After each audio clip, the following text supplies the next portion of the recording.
ada banyak nama. Banyak nama. Dan semua sedang kita timbang. Jadi tidak, wah anak presiden, surveinya bagus, kenapa bapaknya bagus?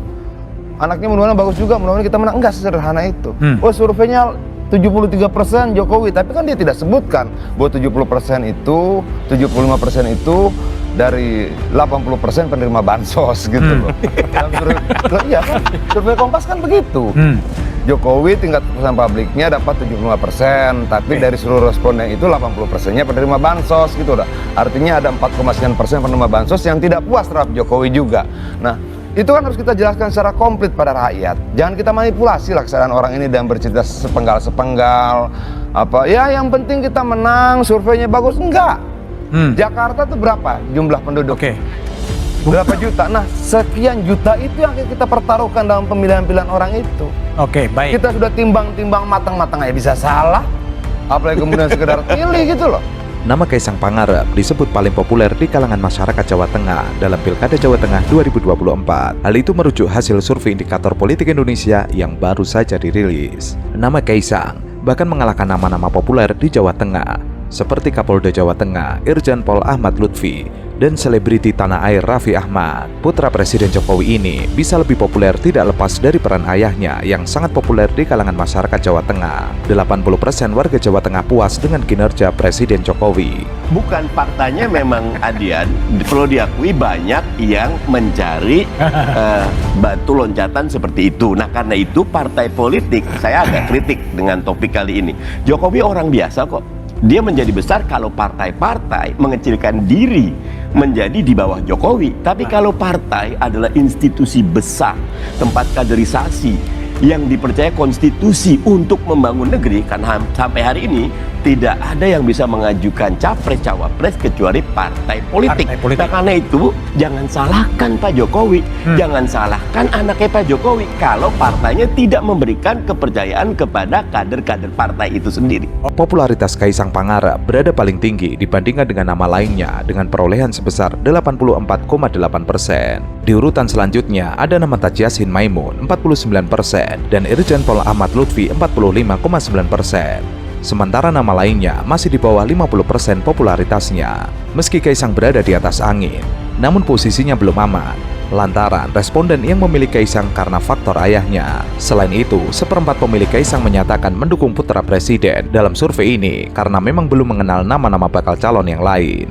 Lihat bagaimana cerita Mas Gibran menjadi sebuah proses yang sangat mulus jadi wakil presiden. Mulai dari MK-nya, sekarang MA-nya ini sudah membuat, bahkan hari ini banyak wartawan nanya ke saya terkait dengan PKPU. PKPU sudah menetapkan 1 April 2025, 30 tahunnya. Ya. Jadi kalau ngelihat kata Mas Umam kartunya hidup, ini adalah fakta politik. Sehingga peluangnya sudah ada. Bahwa kemudian itu jadi atau tidak, tentu kalkulasi politik yang menentukan. Tapi lagi-lagi saya ingin garis bawahi, kita partai politik itu jauh lebih besar ketimbang orang per orang. Kita running the organization, kita doing leadership capacity, kita melakukan semua pelayanan ke publik. Jadi jangan takut dengan satu orang Jokowi kah, 2 orang Jokowi, mau anaknya, mau mantunya, monggo. Asal partai politik melakukan pekerjaan benarnya melayani masyarakat. Jika dikenalkan antara calon gubernur seimbang, maka elektabilitas Kaisang bisa saja tergerus. Sementara itu, M. Kodari menilai Kaisang lebih condong maju Pilgub Jateng, walaupun saat ini juga diisukan akan maju Pilgub DKI Jakarta 2024. Jika Kaisang menjadi gubernur Jawa Tengah, maka posisi itu akan menjadi panggung untuk melihat kinerja putra bungsu Presiden Jokowi tersebut dalam memimpin daerah. Memang, efek Jokowi di Jawa Tengah punya pengaruh besar yang bisa mendongkrak elektabilitas Kaisang di sana, meski cenderung politis muda yang masih belum punya pengalaman politik pemerintahan sebelumnya. Modal besar tersebut sangat berpengaruh untuk mendongkrak dukungan masyarakat kepada Kaisang di Jawa Tengah. Berlangsung tanpa intervensi nanti di November 2000. Oh, kita kan berjuang agar tidak ada intervensi, tidak ada intimidasi, tidak ada bansos-bansosan, tidak ada pemanggilan kepala desa dan bla bla bla bla, nggak ada. Kita mau memastikan kualitas pilkada ini jauh lebih baik dibandingkan kualitas pilpres. Apa yang mau dilakukan? Memperkuat jejaring, memasang telinga di mana-mana, kemudian berkomunikasi dengan banyak kelompok dan organisasi yang lain lintas partai dan sebagainya. melakukan pendidikan politik yang lebih dalam terhadap rakyat agar mereka menjadi saksi terhadap seluruh kecurangan yang mungkin terjadi, penggunaan aparatur negara, intimidasi, menakut-nakuti, panggil sana, panggil sini segala macam. Itu kalau kita mengumumkan, kalau ada yang dipanggil laporkan pada kami, laporkan di DPR, karena tidak boleh kita gunakan itu. Demokrasi mundur karena seperti itu. Tapi kalau kemudian itu tetap terjadi, ya kita membuat catatan-catatan no. Ketika kemudian kekuasaan direbut dari atas kecurangan, bagaimanapun juga legitimasi tidak akan pernah sempurna. Oke, baik, Bung Habib. Situasi di Jawa Tengah yang tidak memiliki sosok petahana juga membuat Kaisang tidak memiliki pesaing yang sepadan. Akan berbeda jika Kaisang bertarung di Pilgub DKI Jakarta karena akan berhadapan dengan sang petahana Anies Baswedan. Dengan masuknya Kaisang, akan banyak partai besar berkoalisi melawan siapapun tokoh yang akan diusung Partai Demokrasi Indonesia Perjuangan atau PDIP di Jawa Tengah. Seperti yang dikatakan Mas Hensat, berarti ini semakin meyakinkan kita semua bahwa ini calon karbitan sebenarnya ya. Oh iya, ya karbit lah 2 hari jadi anggota kemudian jadi ketua umum kan kurang karbit apa gitu. Ya terserah lah mau dibelain gimana juga, punya apa katanya punya leadership, ada kreativitas, ya terserah. Tapi kan kita punya persepsi juga boleh kan. Iya. Mana ada yang 2 hari jadi anggota terus kemudian langsung jadi ketua umum selain Mas Kaisang. Oke. Nah, apakah Mas Kaisang perlu membantah itu bahwa dia ini punya kualitas bukan karena anaknya Jokowi? Kalau dia punya malu ya, perlu dia bantah itu. Dia harus buktikan bahwa dia emang punya kualitas. Bukan begini-gini, ini gara-gara anaknya Jokowi. Cuma kan kita nggak tahu juga dia pengen nggak membuktikan itu.